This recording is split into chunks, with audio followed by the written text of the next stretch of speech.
Hi, I have just been looking at a few entries which sort of sidewinded along into my oral history and appeared on the same page, and I was intrigued by a few of the entries, particularly Stanton Glantz and the touting of the successes of the master settlement agreement.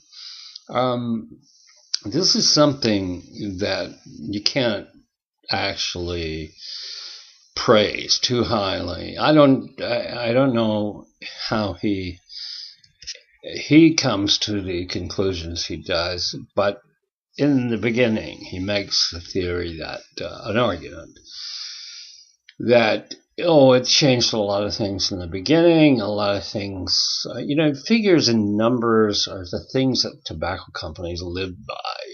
Now, I happen to be the only person, really the only person, who jumped out of this frying pan, which I was in, and had read the actual history and the development of marketing and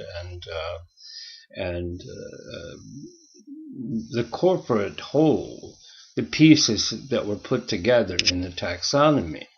And were it not for the documentation, the documents, you wouldn't have any evidence. And, the reality of what he's talking about, and which he took as not only his own in 1994, secretly through Don Barrett, to which I was not a part, of which I was not a representative, and in no way did I reckon this as the best policy to carry out, certainly not in my life. But nevertheless, for what he gained, Stanton Glantz, who, if you had him on board, it would be flashed across: this is my name, this is my profession, I have all of these accolades, and essentially, there's no difference between this man as far as what he knows now, because at the time in 1994, he barely could walk beyond the stage of a toddler in terms of what he knew, because he didn't have any knowledge.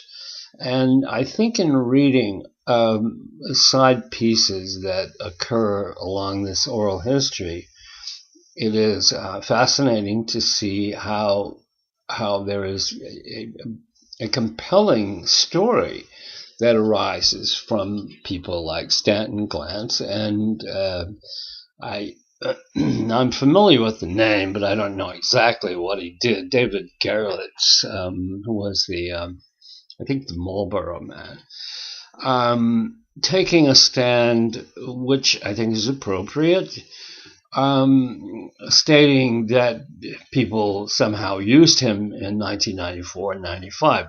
What's new?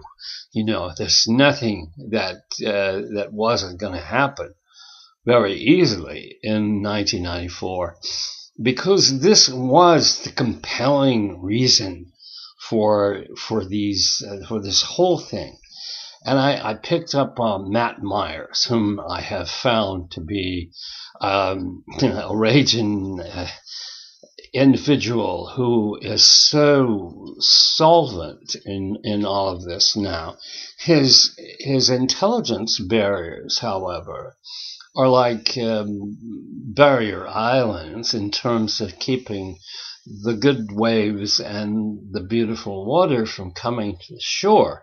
I don't think there's a lot of intensive study in terms of his own abilities. This is Matt Myers, and this is Stanton Glantz. They're both in the same territory of tobacco prevention, which used to be called tobacco prevention, tobacco control.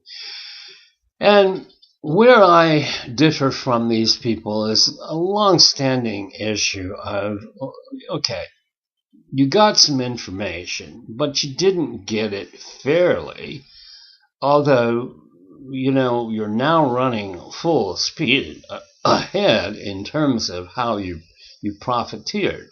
And I wonder if the tobacco settlement shouldn't be, as I heard someone say, David, the Marlboro man, David Gerlitz,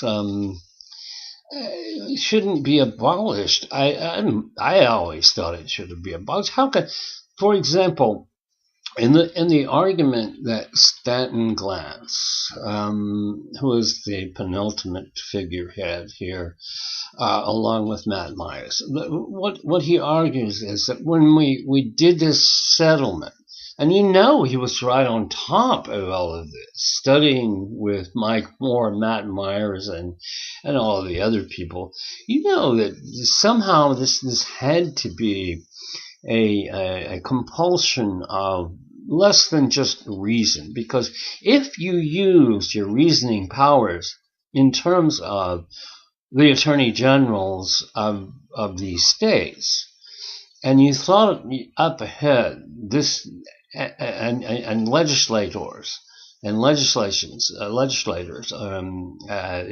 if you used your reasoning powers and you could determine that these office holders are public officials, and in the beginning of what I heard, and I'm not going to get into a debate with it, but because you simply at the time, in the 1990s, were very much for a change of some sort, and you didn't really care how it happened, apparently, and you didn't look at the total transparency of how you give money to elected officials, and then you say, now do your job.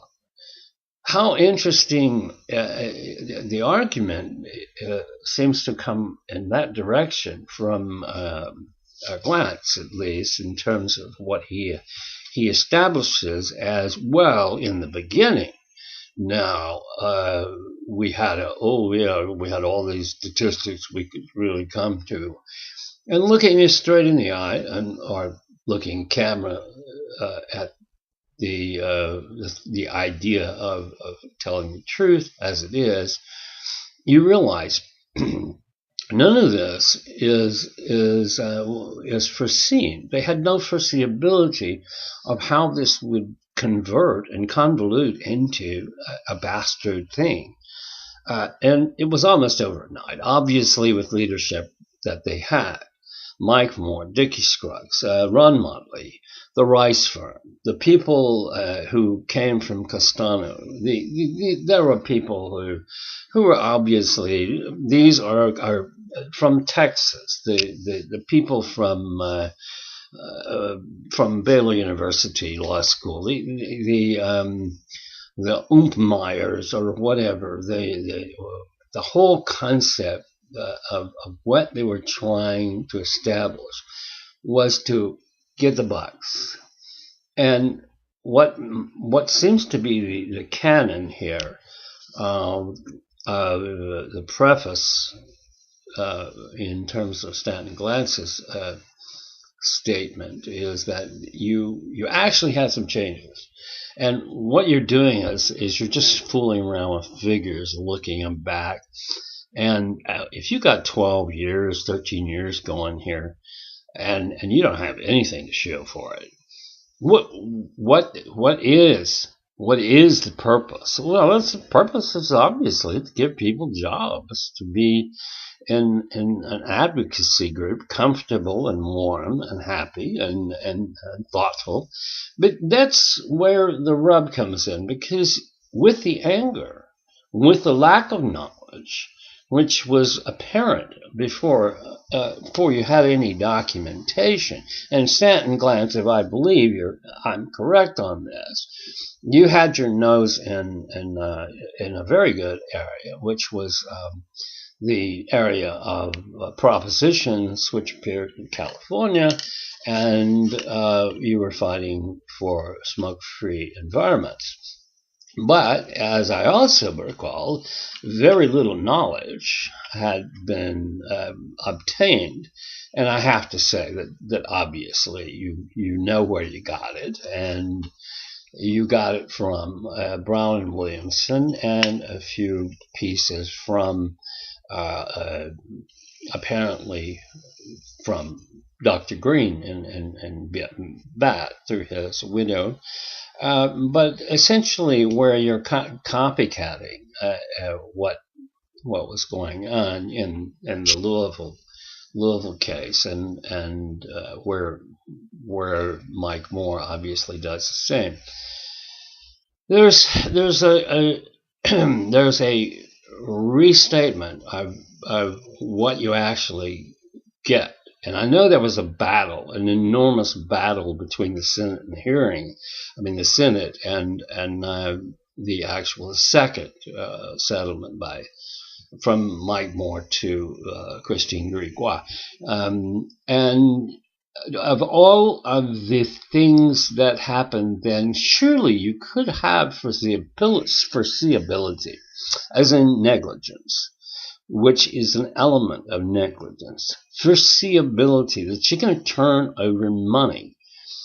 And Matt Myers, you had you certainly, I don't know you personally, thank you very much, but from what I can tell, all of you had something in the tobacco war rooms. You had something to do with spelling out what you needed to carry on your work for, to restore your lives and into a position where things would work a little bit better. But didn't you foresee the fact that the offices of Attorney Generals, for example, turns over, the offices of legislatures turns over every 2 years. And so what happens in the health community is, you're looking at it and you admit this is what happens and has happened. But a couple of good years, and maybe you got some statistics out of that. And I really have to question whether you got anything at all. But nevertheless, your argument being, Stanton Glantz, your argument is this. You got something in a couple of years, then all of a sudden the states, they had to do something. And of course, Matt Myers to this day is proclaiming, the Bloomberg people contribution, which is more of a global aspect, and I don't disagree with the concept. Certainly, it would work. But South America, Central America, Africa, and elsewhere, where you're going, it's a big, big place, and I understand it more than most people in terms of what they would like to do with their countries and how they would like to do it. But Brazil, for example, is probably growing tobacco because of the British, and at the same time, where we are today is we're in a period of solvency, so to speak, in terms of your anti-tobacco movements. There's everything is all quiet, everything is solvent. And I think that's the basic bastard reality of it. And I think it should be shut down. Of course, it's not possible with all that greased money. But the apparency of it is it was a false document, and it should never have come about. And so I find by looking at some of the things I'm putting up, all of a sudden, for some time, everybody had known, and this is what we get. We get nothing. And as Americans, you're essentially perhaps the only thing you get out of it is the the thing involving air traffic, airplanes, and freeing that up. And I appreciate that, but nevertheless, no argument. It's just basically a useless concept, and so we should do away with the master settlement. I agree. That's it.